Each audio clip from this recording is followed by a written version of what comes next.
안녕하세요. 이번엔 C++ 오픈소스 라이브러리 포커 라이브러리 세 번째 영상을 찍도록 하겠습니다. 이번 세 번째 영상은 이제 좀 더 실제적인 코드를 사용하는 쪽으로 이제 시작하려고 하고요. 앞으로는 계속 이제 제가 했던 예제 코드를 만들고 그 예제 코드를 설명하는 형태로 아마 진행될 것 같습니다. 그래서 네트워크 쪽 위주로 또 진행될 예정이라서 네트워크 보통 제가 네트워크 프로그램 제일 처음 학습하실 때 배우시는 게 대부분 에코 서버, 에코 클라이언트를 만드시죠. 보통 이제 에코 서버, 에코 클라이언트를 만드는 이유는 이게 제일 간단하죠, 보이냐. 그러니까 에코 서버란 거는 클라이언트가 보낸 것을 서버가 그대로 전달만 하기 때문에 어떤 로직 같은 건 없고 순수하게 소켓 통신 프로그램 관련된 코드만 있기 때문에 보통 프로그램 네트워크 소켓 프로그램 할 때 가장 일반적으로 하는 게 에코 서버 클라이언트입니다. 그래서 대부분 네트워크 측에서 다 다루고 있고 그냥 네트워크 프로그램 핵심을 쉽게 파악할 때 가장 좋습니다. 다만 이제 에코 서버 클라이언트만으로는 뭔가 의미 있는 프로그램 만들기 힘들죠. 그냥 순수하게 네트워크 프로그래밍 API를 어떻게 사용하지만 배우는 정도는 되지 이것을 가지고 실제 의미 있는 애플리케이션 만들기는 힘드니까 여기에서 좀 더 어떤 기본 지식을 쌓은 이후에 뭐 채팅 서버나 게임 서버 같은 걸 만들으시면서 실제 네트워크 애플리케이션을 만들 수 있는 실력까지 키우시는 게 좋습니다. 그래서 첫 번째는 이제 에코 서버 클라이언트하고 서버를 만드는 시간으로 먼저 클라이언트 보겠습니다. 보면 일단 포크 라이브러리를 썼기 때문에 뭐 다른 C++로 만드는 네트워크 프로그래밍보다 훨씬 더 간단하게 진행됩니다. 근데 뭐 에코기 때문에 사실 에코라는 게 방금도 계속 이야기했지만 기능 자체가 되게 단순하기 때문에 복잡하지 않습니다. 코드가 많지도 않죠 보면. 그래서 여기서는 사실 그렇게 큰 차이를 못 느낄 수도 있겠지만 점점 좀 규모 있는 걸 만들면 만들수록 큰 차이를 느낄 수 있고요. 그리고 사실 에코 서버 코드만으로 봐도 기존 그냥 C++로 윈속이나 BSD 소켓으로 사용하는 것과는 훨씬 더 쉽게 만들 수 있다는 걸 볼 수 있습니다. 클라이언트 같은 경우는 이 두 개의 헤더 파일을 일단은 인클루드 시켜야 되고요. 참고로 저는 이제 포커 라이브러리를 VCPKG라는 패키지 시스템으로 저는 설치를 했고요. 어, 제 앞 시간에 보면 포커 라이브러리 설치를 어떻게 할지 제가 이야기 드렸기 때문에 보시고 그 중에서 가장 원하는 형태로 포커 라이브러리를 설치하고 비주얼 스튜디오에 설정까지 해 놓으시면 좋을 것 같습니다. 저는 이제 VCPKG라는 패키지 시스템을 사용해서 그냥 아주 손쉽게 설치도 되고 비주얼 스튜디오 설정까지 다 끝났습니다. 일단 그리고 제가 네트워크 소켓 통신하는 포트 번호라는 게 있어야 되겠죠. 그래서 저는 포트 번호를 32,452번으로 했고요. 보면 그리고 이렇게 일단 소켓 객체를 하나 만들어야 되겠죠. 스트림 소켓이라는 게 이제 스트림이라는 거 말 딱 들으시면 이게 막 TCP라는 거 아시겠죠. 보면 반대로 저기 데이터그램이라고 해서 UDP가 되겠죠. 보면 그래서 소켓을 객체를 생성하고 커넥트 뭐 사실 한수만 봐도 무엇을 하는지 아실 겁니다. 보면 그래서 커넥트하고 주소를 넣고 포트번호를 넣으시면 됩니다. 저는 지금 보통 이제 제가 이게 프로그래밍 학습할 때는 하나의 머신의 컴퓨터 안에서 서버 클라이언트를 동시에 실행하실 거니까 그냥 로컬 호스트 하시면 되겠죠. 근데 만약에 머신이 분리된다면 서버가 실행되는 그 머신에 있는 IP 주소를 이렇게 넣어주시면 됩니다. 그래서 이 에코 클라이언트는 접속에 성공하면 7번 데이터를 보내고 서버한테 받고 이거 7번 반복하다가 마지막에 이게 끊어집니다. 보면 이거는 이 부분은 이제 데이터를 보내기 위해서 버퍼를 하나 만들어서 그 안에 이런 문자를 지금 적고 있습니다. 보면 그래서 샌드 바이트스 이렇게 하면 보냅니다. 커넥트가 연결, 샌드 바이트스는 메시지를 그러니까 데이터를 보내는 거. 제가 바이트 데이터를 바이트 배열 데이터를 보내야 되죠. 소켓으로 네트워크 통신하실 때는 그리고 에코니까 이제 이걸 보내면 서버가 받으면 당연히 서버 쪽에서 또 다시 샌드를 할 거거든요. 보면 그러면 이제 클라이언트는 리시브를 해야 되겠죠. 그래서 샌드와 또 쌍으로 된 게 리시브죠. 리시브 파이터. 그래서 이거 뭐 함수만 보셔도 얘들이 뭐 하는 건지 충분히 아실 수 있을 겁니다. 그러면 이제 리시브를 하려면 리시브를 받는 버퍼를 적용해 줘야 되겠죠. 그래서 저는 이 버퍼를 적용했고요.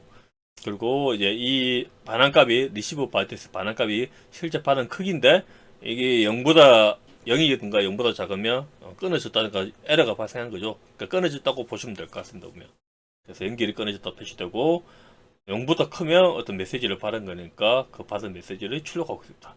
그래서 이 클라이언트 아주 간단하죠. 보면 소켓 객체 만들고 커넥터하고 샌더하고 리시버하고 이거를 총 7번 하시고 7번이 다 가능하면 그냥 크루즈 이렇게 하시면 됩니다. 이게 클라이언트고요. 그 다음에 서버 보겠습니다. 서버 같은 경우에는 지금 사실 여기 지금 3개를 인크루드 되는데 이 두 번째 건 사실 음수도 괜찮습니다. 보면 그냥 서버 소켓에 보면 스트리밍 소켓을 이미 서버 소켓 좀 헤더에서 인크루드 하고 있기 때문에 사실 이거 필요 없고 요거와 요거 2개만 있으면 되고요. 이것도 당연히 포트 번호 아까 클라이언트가 동일해야 되겠죠. 서로 포트 번호가 다르면 접속이 안 되겠죠. 그래서 그리고 이제 서버 소켓은 이렇게 소켓 어드레스한 데다가 포트 번호를 주고 그거를 서버 소켓의 상승자에 넣어주시면 이 소켓 서버 소켓이라는 객체가 생성되면서 바로 바인드 리스크까지 동시에 됩니다. 보면 그러니까 여기에서 이 부분이 성공되면 이미 바인드 리스크까지 다 되었다고 보시면 됩니다.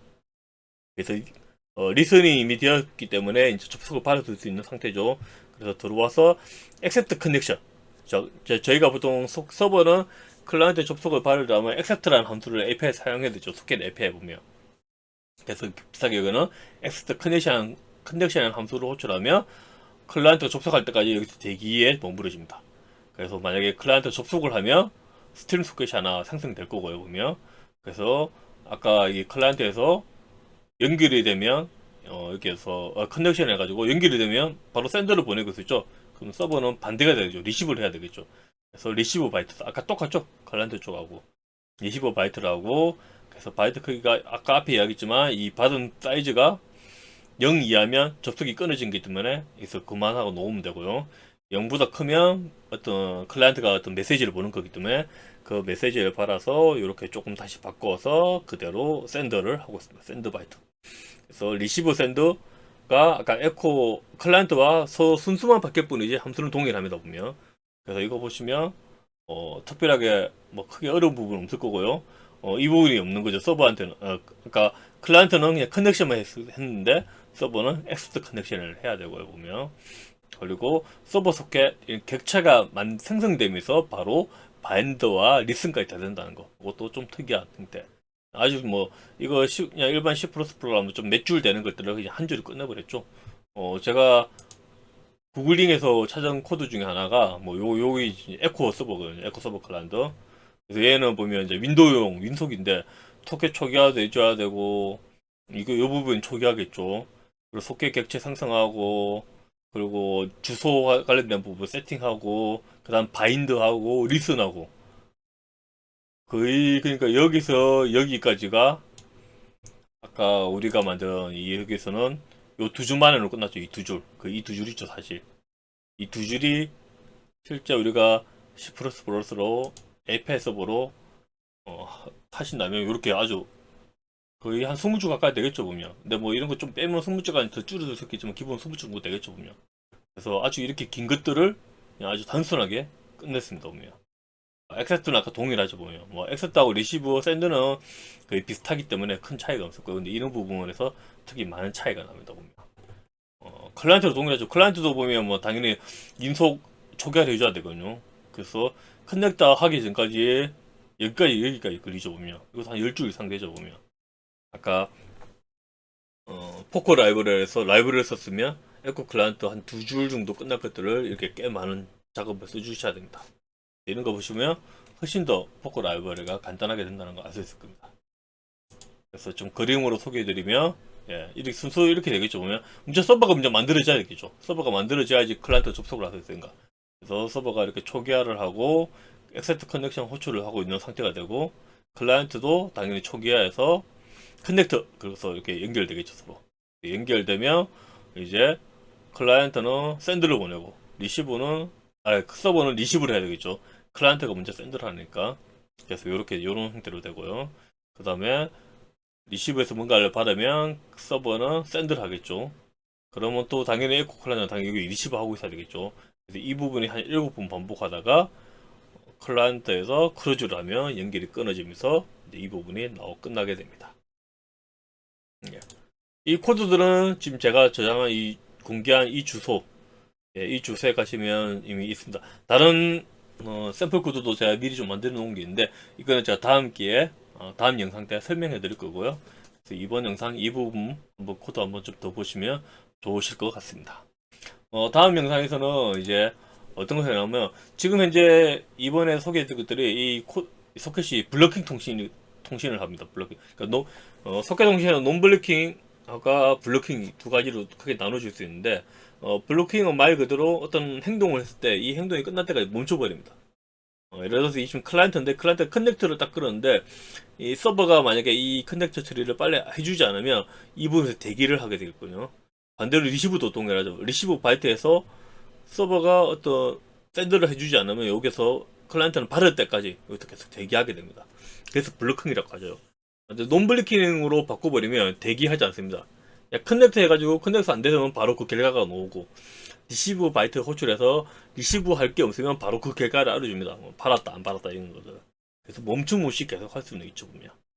그래서 다음 영상에서는 논블리킹으로 사용하는 방법도 알려줄 예정이고, 그리고 서버 같은 경우는 지금 현재 이 문제점의 하나가 소켓 하나밖에 못 빨아들이죠 보면. 소켓 하나밖에 못 빨아들이는 상태에서, 그래서 저희가 소켓 통신에 보면 멀티플래싱 기법 중에 보면 아주 고전적으로 셀렉터 방식이 있습니다 보면. 그 셀렉터 방식을 포코 라이브러리에도 지원해주고 있거든요 보면 그 부분. 그래서 포코 라이브러리에서는 셀렉터 API를 사용해서 그러니까 그 부분을 랩핑해서 좀 더 쉽게 사용하기 정해주게 해주겠죠. 그래서 다음 영상에서는 서버가 하나의 클라이언트가 아닌 복수의 클라이언트를 받아들여서 처리할 수 있는 방법, 즉 셀렉터를 사용해서 그 방법을 대해서 설명해 드리도록 하겠습니다. 이번 영상은 이 정도로 되게 간단한 영상이기 때문에 간단한 내용이기 때문에 이 정도로 끝날 거고요. 한번 꼭 코드를 꼭 보시기를 바라겠습니다.